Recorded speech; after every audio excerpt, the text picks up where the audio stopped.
প্রীতি এবং লিপি দুই বোন ছিল আর তারা তাদের বড় দাদা তুষারের সঙ্গে থাকতো। তাদের বাবা মা কেউ ছিল না, তাই তুষার অনেক ছোটবেলা থেকেই প্রীতি এবং লিপি দুই বোনকে মানুষ করে। প্রীতি এবং লিপি দুই বোন দেখতে ভীষণ সুন্দর এবং ফর্সা ছিল, আর তারা দেখতে সুন্দর হওয়ায় নিজেদের সৌন্দর্য নিয়ে প্রচন্ড বেশি অহংকার করত।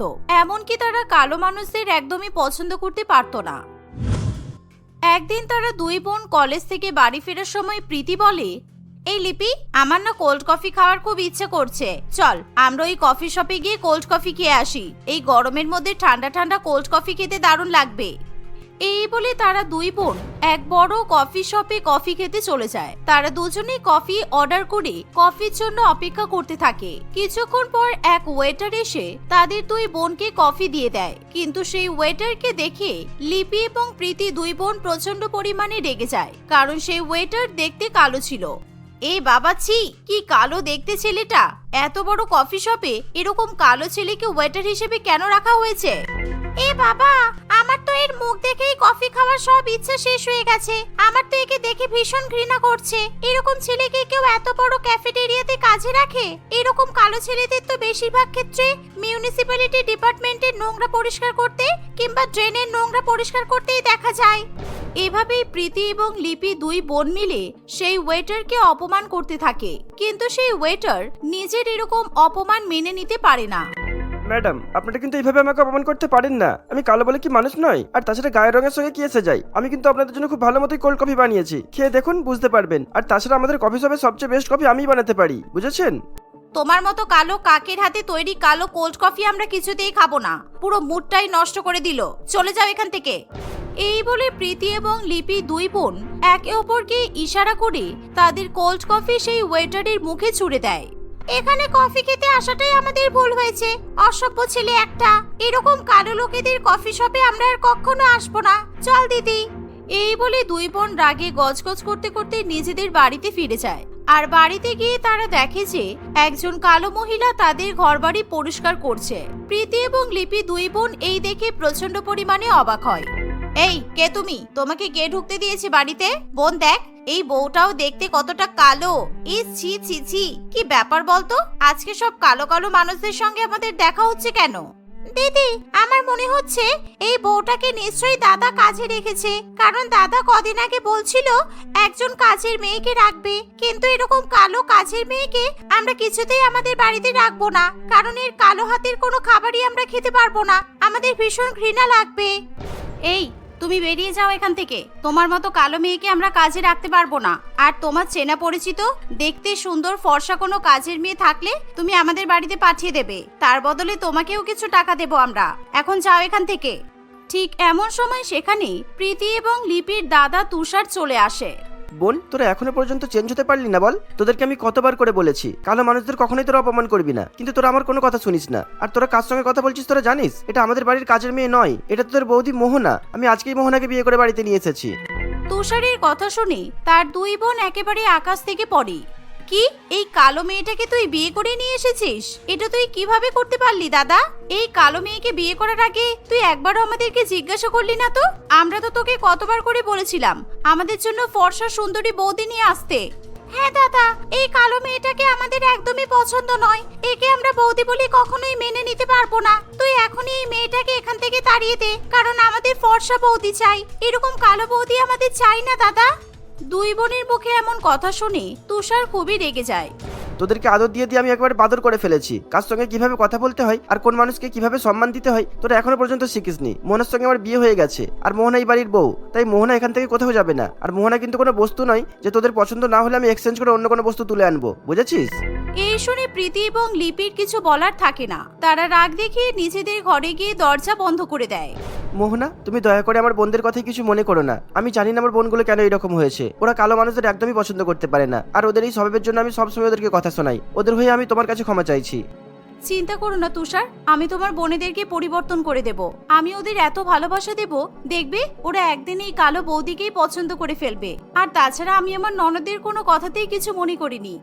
এই শুনে তুষার খুশি হয়। পরের দিন সকালবেলা ঘুম থেকে উঠে মোহনা তার দুই ননদের জন্য পছন্দের ব্রেকফাস্ট তৈরি করে। আর সেই খাবার নিয়ে মোহনা তার দুই ননদের ঘরে চলে যায়। এই দেখো, আমি তোমাদের জন্য ব্রেকফাস্ট নিয়ে এসেছি। প্রীতি, তোমার পছন্দের পাস্তা, তোমার পছন্দের ভেজ স্যান্ডউইচ, সাথে তোমাদের জন্য গরম গরম কফিও আছে। এই, তুমি কোন সাহসে আমাদের ঘরে ঢুকেছো? সকাল সকাল তোমার এই কালো মুখ নিয়ে তুমি আমাদের ঘরে চলে এলে। আজকে আমাদের দুই বোনের সারা দিনটাই খারাপ যাবে। তোমার হাতের কোনো খাবারই আমরা খাবো না, বুঝেছো?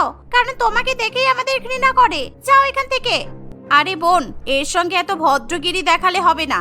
আমাদের ঘরে খাবার নিয়ে এসেছে, তাই তো একে এমন শিক্ষা দিতে হবে যাতে দ্বিতীয়বার আমাদের ঘরে খাবার না নিয়ে আসতে পারে। এই বলে প্রীতি মোহনার হাত থেকে ব্রেকফাস্টের প্লেট নিয়ে ছুঁড়ে ফেলে দেয়। এর ফলে কিছুটা কফি মোহনার হাতে গিয়েও পড়ে। মোহনা চোখে জল নিয়ে সেখান থেকে বেরিয়ে যায়। দুই ননদ এত অপমান করা সত্ত্বেও মোহনা তাদের জন্য সমস্ত কাজকর্ম করতে থাকে। তাদের জামা কাপড় পরিষ্কার করা, তাদের ঘর পরিষ্কার করা, তাদের জন্য রান্না বান্না করা ইত্যাদি। এভাবেই দু একদিন কাটে।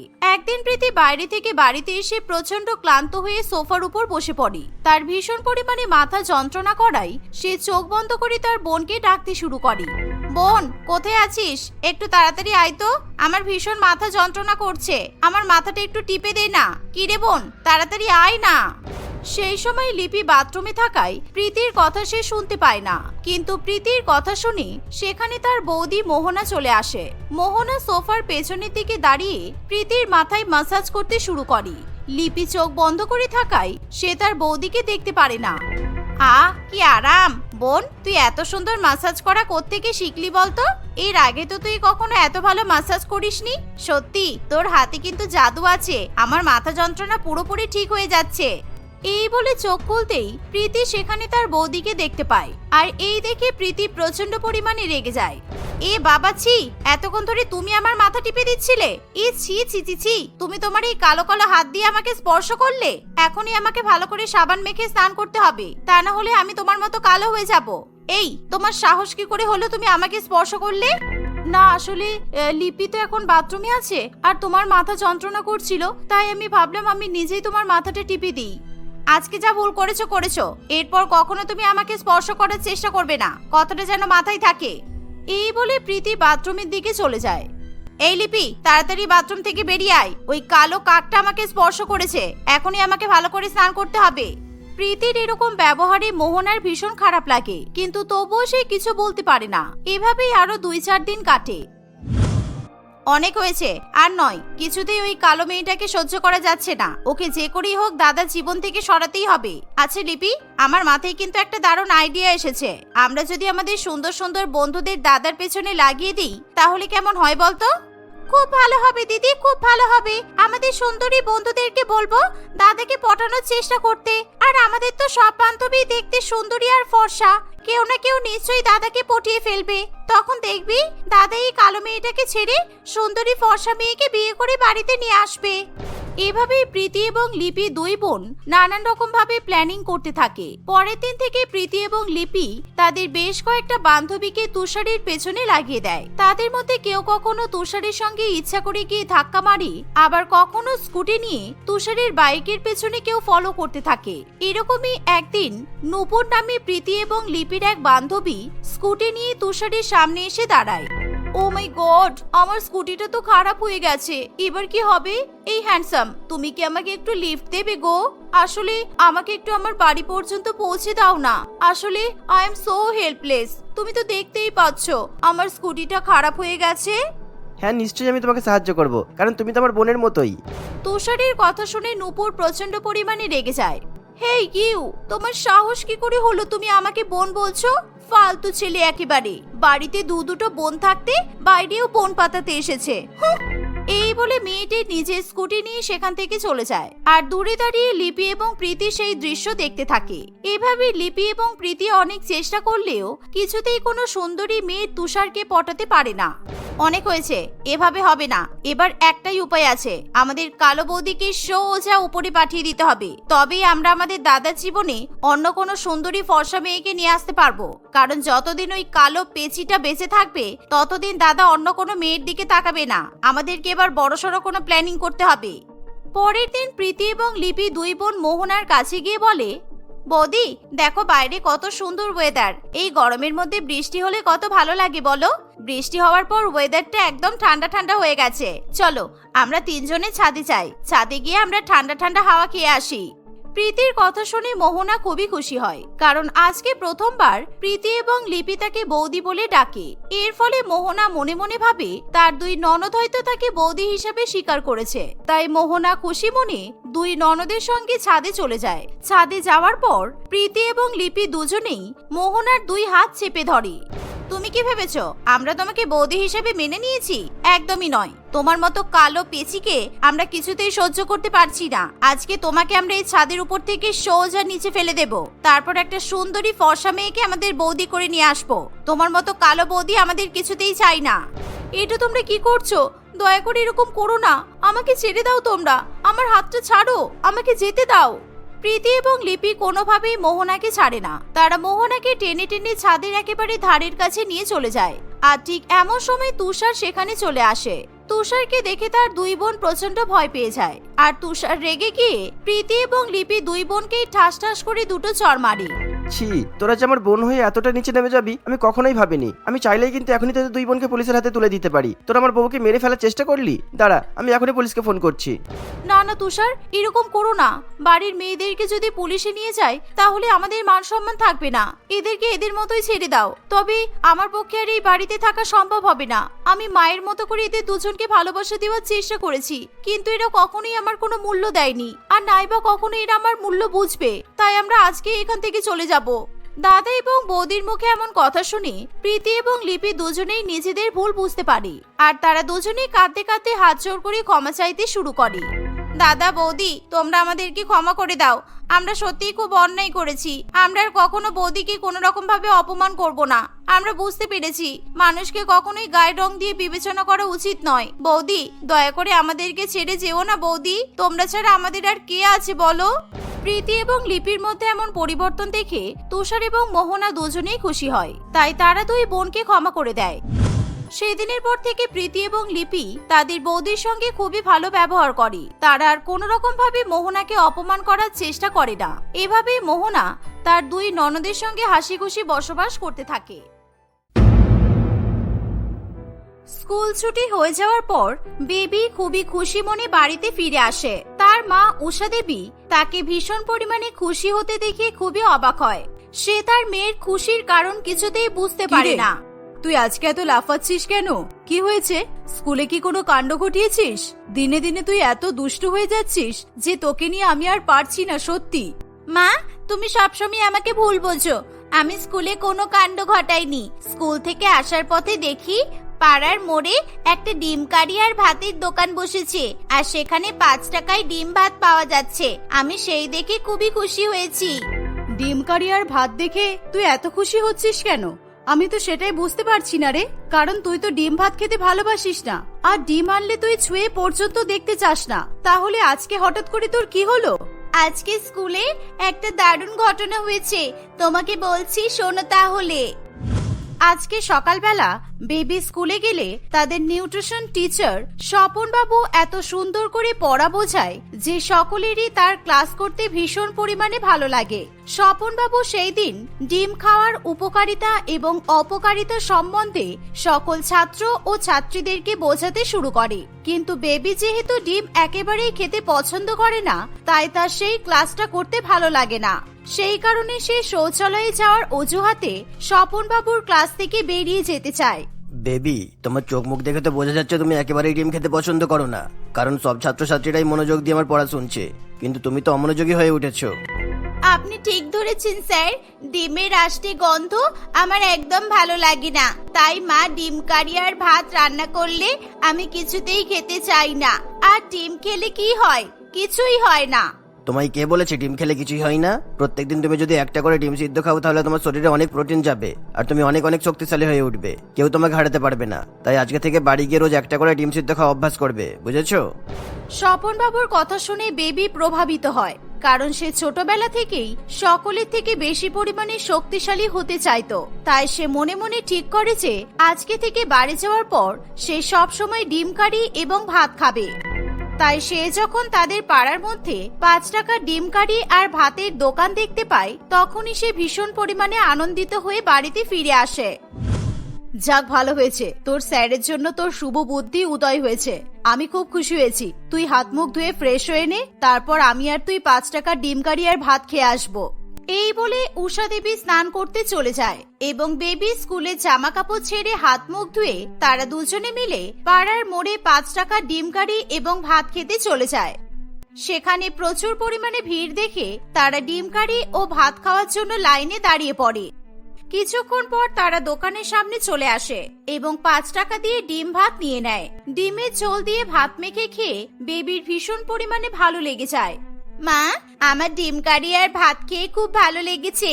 আমি আরো ডিম ভাত খাবো, কারণ এই দুটো ডিম খেয়ে আমার একেবারে পেট ভরেনি।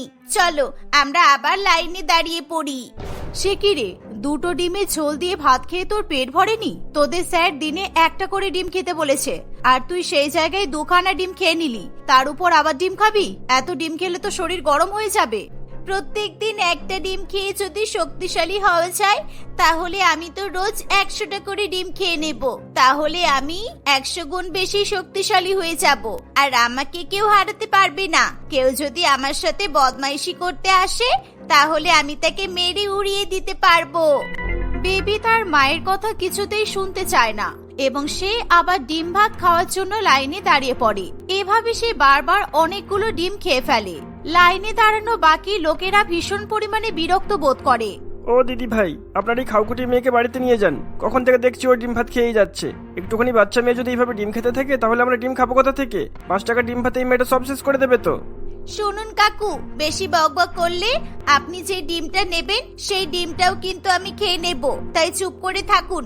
সব সময় ফোড়ন না কাটলে আপনার হয় না দেখছি। এই বলে বেবি বেশি বেশি করে ডিম ভাত খেতে শুরু করে এবং সে একাই দোকানের সমস্ত ডিম কারি আর ভাত খেয়ে নেয়। এইভাবে বেবি ডিম কারি এবং ভাত পাগল হয়ে ওঠে। ডিম দেখলে সে কিছুতেই নিজেকে ঠিক রাখতে পারে না। দেখতে দেখতে অনেকগুলো বছর কাটে এবং সে বড় হয়ে ওঠে। তবুও তার ডিম কারি এবং ভাতের পাগলামি কিছুতেই যায় না। আর 2 দিন পরে তোর বিয়ে, এবার অন্তত ডিম কারি আর ভাত খাওয়ার পাগলামিটা একটু বন্ধ কর। যখন ছোট ছিলিস তখন আমরা কিচ্ছু বলিনি, কিন্তু এখন দিনে 100টা করে ডিম খাওয়ার কোনো মানে আছে? তোর শ্বশুর বাড়ির লোক যদি জানতে পারে তুই এরকম ডিম খাস, তাহলে তোকে তো বাড়ি থেকে তাড়িয়ে দেবে। মা, তুমি পরিস্থিতির গুরুত্বটা কিছুতেই বুঝতে পারছো না। আমি জানি বিয়ের পর শ্বশুরবাড়ির লোকেরা বৌমাকে খুব জ্বালাতন করে, তাই তাদের সাথে লড়াই করার জন্য আমার তো এখন বেশি বেশি করে ডিম খাওয়ার প্রয়োজন। তা না হলে আমি শক্তি পাবো কোথা থেকে? হায় ঈশ্বর, এই মেয়েকে নিয়ে আমি যে কি করব, এর মাথায় অন্তত কিছু বুদ্ধি দাও, না হলে আমার মেয়ের জীবনে মহা বিপদ আসন্ন। এই বলে উষা দেবী সেখান থেকে চলে যায়। বেবির সাথে প্রিয়ম নামে একটি ছেলের বিয়ে ঠিক হয়েছিল। প্রিয়ম তার মা রচনা দেবীর সাথে বাস করত। তারা অনেক কিপটে প্রকৃতির হওয়ায় রচনা দেবী খুবই বুঝে সুঝে সংসার চালাতো। সে একেবারেই কোনো ফালতু খরচ পছন্দ করত না।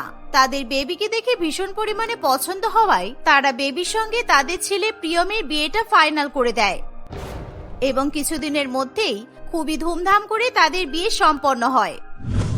বিয়ের পর, বৌমা, আমি তোমার মায়ের কাছ থেকে জানতে পেরেছি যে তুমি নাকি ভীষণ পরিমাণে ভাত খেতে ভালোবাসো, কিন্তু আমাদের বাড়িতে আমরা কেউ বেশি ভাত খাই না। তাই তুমি যখন রান্না করবে একটু অল্প করে ভাত রান্না করবে। আর আমার ছেলেটা 50টা ডিম নিয়ে এসেছে, সেই 50টা ডিম দিয়ে তোমাকে 50 দিন চালাতে হবে। আর পারলে তুমি আমাদের জন্য একটা ডিমকে অর্ধেক করে রান্না করবে। সে কিরকম কথা? আপনারা একটা ডিমের অর্ধেক খেয়ে থাকেন কি করে? এরকম ভাবে খাওয়া দাওয়া করলে আপনারা তো দুর্বল হয়ে পড়বেন। আমরাও তো সহজে দুর্বল হই না। আর তোমাকে যেভাবে রান্না করতে বলা হয়েছে সেভাবেই রান্না করো। আমরা দুপুর 12টার মধ্যে লাঞ্চ করি, তাই তুমি তাড়াতাড়ি করে রান্নাঘরে গিয়ে ডিমের ঝোল আর ভাত রান্না করো। নতুন বৌমা তার শাশুড়ি মায়ের কথা মতো রান্নাঘরে চলে যায় এবং ফ্রিজ খুলে সমস্ত ডিম বের করে নেয়। বেবি 50টা ডিম দেখে কিছুতেই তার লোভ সামলে রাখতে পারে না। এর ফলে সে 50টা ডিম সিদ্ধ করে ডিমের ঝোল রান্না করে, কিন্তু সে তার শাশুড়ি মা এবং স্বামীর জন্য মাত্র একটা ডিমকে অর্ধেক করে ঝোল তৈরি করে। রান্না করা হয়ে গেলে সে সকলকে খাবার পরিবেশন করে দেয়। বেবি, তুমি এইসব কি করছো? 50টা ডিম দিয়ে তুমি ডিমের ঝোল রান্না করছো? তোমার কি মাথা খারাপ হয়ে গেছে? এতগুলো ডিম একসাথে খেলে তোমার তো পেট খারাপ করবে। জিনিসপত্র এইভাবে অপচয় করতে নেই। আমি অপচয় করব কেন? আর আমি তোমাদের বলিনি তো যে তোমরা 50টা ডিম খাবে? তোমার আর শাশুড়ি মায়ের জন্য এই দেখো আমি অর্ধেক ডিম রান্না করেছি, আর বাদবাকি সব ডিম আমি খাবো, কারণ আমি বিয়ের আগে প্রত্যেকদিন 100টা করে ডিমের ঝোল দিয়ে ভাত খেতাম। এখন বিয়ে হয়েছে বলে 50টা ডিম কম খাচ্ছি। তুমি বিয়ের আগে 100টা করে ডিম দিয়ে ভাত খেতে? আমরা এক বছরে 100টা ডিম খাই কিনা সন্দেহ। ওরে বাবা, তোমার পেট তো নয় যেন কুয়া, তুমি তো পুরো মহিলা পালোয়ান দেখছি। হ্যাঁ, আপনি ঠিকই ধরেছেন, আমি মহিলা পালোয়ান বটে। আর আমার পেছনে যে লাগতে এসেছে তাকে আমি মেরে নিজের নাম ভুলিয়ে দিয়েছি। এমনি এমনি তো হাতের মাসলগুলো তৈরি হয়নি। ডিম আর ভাত খেয়ে আমি নিজেকে এতটা শক্তিশালী করে তুলেছি। এই বলে বেবি সমস্ত ডিমের ঝোল দিয়ে ভাত মেখে একা একা সেই ভাত খেয়ে নেয়। তার স্বামী এবং শাশুড়ি মা বেবির এরকম ডিম খাওয়া দেখে মাথা ঘুরে পড়ে যাওয়ার মতো অবস্থা হয়। সেদিনের পর থেকে প্রিয়ম বাজার থেকে কিছুতেই ডিম কিনে নিয়ে আসতে চায় না, কিন্তু বেবি তাকে মেরে হাত পা ভেঙে দেবে সেই ভয় দেখিয়ে তাকে রোজ বাজার থেকে 100টা করে ডিম নিয়ে আসতে বলে। ওরে বাবা রে বাবা, আমাকে ক্ষমা করে দাও, কিন্তু আমাকে তুমি মেরে হাত পা ভেঙে দিও না প্লিজ। আমি তোমার জন্য রোজ ডিম নিয়ে আসবো, তুমি ডিম দিয়ে আর তুমি ওই ডিম খেয়ে শান্ত থেকো প্লিজ। এইভাবে বৌমার থেকে মার খাওয়ার ভয় নিয়ে বেঁচে থাকা যায়? ওনাকে ডিম খাওয়াতে গিয়ে আমার সংসারের সব টাকা ধ্বংস হয়ে যাচ্ছে, সংসারে আগুন লেগে যাচ্ছে, কিন্তু আমার বৌমার ডিম খাওয়া আর বন্ধ হচ্ছে না। এভাবেই বেবি প্রত্যেকদিন তার ডিম এবং ভাত খাওয়ার পরিমাণ বেশি করে বাড়িয়ে দেয়। ধীরে ধীরে তার পালোয়ানের মতো চেহারা হয়ে ওঠে। তাকে দেখে সকলে ভয় পেতে শুরু করে, কিন্তু তাতে তার কিছুই যায় আসে না। একদিন সে তার শাশুড়ি মা এবং স্বামীর সঙ্গে একটি রেস্টুরেন্টে খাবার খেতে যায়, কিন্তু সেখানে যাওয়ার পর সকলে তার পালোয়ানের মতো চেহারা দেখে ভীষণ পরিমাণে হাসাহাসি করে। আমি নিজের সাথে আমার বউ নিয়ে এসেছি না বীর পালোয়ান ভাই নিয়ে এসেছি সেটাই তো বুঝতে পারছি না। একবার নিজের চেহারার দিকে তাকিয়ে দেখেছো যে ডিম খেয়ে খেয়ে কিরকম রাক্ষস হয়ে উঠেছো? আমার কিন্তু বেশি কথা একদম পছন্দ না। চুপচাপ ডিমের ঝোল আর ভাত অর্ডার করো, না হলে কিন্তু কাঁটা চামচ চোখের মধ্যে ফুটিয়ে দেব। আমি সবার থেকে শক্তিশালী, আর আমি যদি এভাবে ডিম না খেতাম তাহলে এরকম শক্তিশালী আমি হতে পারতাম না। বেবির স্বামী এবং শাশুড়ি মা তার এরকম কথা শুনে খুবই ভয় পেয়ে যায় এবং তারা বেবির জন্য 100টা ডিমের ঝোল আর ভাত অর্ডার করে। রেস্টুরেন্টের ওয়েটার এরকম অর্ডার শুনে খুবই ভয় পেয়ে যায়, কিন্তু বেবির চেহারা দেখে সে কিছু বলার সাহস পায় না। সে তাদের টেবিলে 100টা ডিমের ঝোল আর ভাত নিয়ে এসে পরিবেশন করে দেয়। তারা সবাই মিলে ডিমের ঝোল এবং ভাত খেতে শুরু করে। সেই সময় পিন্টু গুন্ডা এবং তার বন্ধু বান্ধবরা সেই রেস্টুরেন্টে এসে সেখানে উপস্থিত সকল মেয়েদের সঙ্গে এরকম বাজে ব্যবহার করতে থাকে। প্রথমে কেউ তাকে পাত্তা না দিলেও সে ভীষণ পরিমাণে সকলকে অতিষ্ঠ করলে সকল মেয়েরা তার উপর রেগে যায়। কিরে প্রিয়ম, তুই কিছু বলবি না? আমাদের বাড়ির বৌমা পালোয়ান হোক আর যাই হোক, এই বদমাইশ ছেলেটা কিভাবে আমাদের বৌমার পেছনে লাগছে, ওকে একটু শিক্ষা দেওয়া দরকার। আরে তুমি চিন্তা করছো কেন? তুমি তোমার বৌমাকে চেনো না? ও এমনি এমনি 100টা ডিম খায় নাকি? ওর গায়ে অনেক শক্তি আছে। তুমি শুধু চুপচাপ বসে দেখো ওই বদমাইশ ছেলেগুলোর কি হয় এইবার। প্রথমে বেবি তার 100টা ডিম দিয়ে ভাত খাওয়া শেষ করে এবং ঠিক তারপরেই সে পিন্টু গুন্ডার কাছে চলে যায়। এই দেখে সেই গুন্ডাগুলো তার সাথে আরো বেশি পরিমাণে খারাপ ব্যবহার করা শুরু করে। তুই আমাকে যে এত কথা শোনাচ্ছিস, তোর পাতে তো মাত্র 3টে ডিম পড়ে আছে, আর তুই আমাকে সেই ডিম খাওয়ার জন্য সাধছিস? এই ডিম আমার পেটের একটা কোণাতেও লাগবে না, তার থেকে বরং তুই খা। এই বলে বেবি জোর করে সেই বদমাইশ গুন্ডার মুখে ডিমগুলো ঠুসে দেয় এবং সে তার বীর পালোয়ানের মতো হাত দিয়ে সেই গুন্ডা এবং তার বন্ধু বান্ধবদের জোরে জোরে ঘুষি মারে। বেবির কাছে মার খেয়ে তারা ভীষণ পরিমাণে ভয় পেয়ে যায়। রেস্টুরেন্টে উপস্থিত মেয়েরা এই দেখে খুবই আনন্দ পায় এবং তারা আনন্দে হাততালি দিতে শুরু করে। দিদি ভাই, দয়া করে আমাকে ক্ষমা করে দিন, আমাদের ভীষণ ভুল হয়ে গেছে। আমরা আর কখনো আপনাকে জ্বালাতন করব না, আর আপনাকে ডিম খাওয়া নিয়ে কখনো কোনো রকমের কথা শোনাবো না। আমাদেরকে ছেড়ে দাও। মেরে তোদের মুখ আমি ভেঙে দেব, তারপর আমাকে কথা শোনাবি। এই 100টা ডিম আমাকে শক্তি দাও, যাতে আমি আমার মাসেল ফোলানো হাত দিয়ে এই গুন্ডাগুলোর হাত পা ভেঙে দিতে পারি। এই বলে বেবি তাদের আরো মারতে শুরু করে।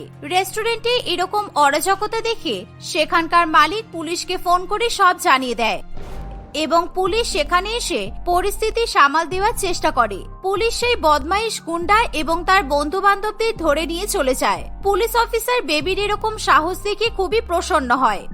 আমাদের পুলিশ বাহিনীতে আপনার মতো বীর পালোয়ান মহিলার ভীষণ পরিমাণে দরকার। তাই আপনি যদি কিছু মনে না করেন, আমি আপনাকে কলকাতা পুলিশ অফিসার হিসেবে জয়েন করার জন্য অনুরোধ করছি। প্লিজ না করবেন না। পুলিশের কথা মতো বেবি এবং তার পরিবার খুবই খুশি হয়। বেবি পুলিশ হিসাবে চাকরিতে জয়েন করে। এর ফলে তার স্বামী এবং শাশুড়ি মাও তাকে আর কোনো কথা শোনায় না। এইভাবেই বেবি প্রত্যেকদিন ডিম খেয়ে এক শক্তিশালী পুলিশ অফিসার হয়ে ওঠে।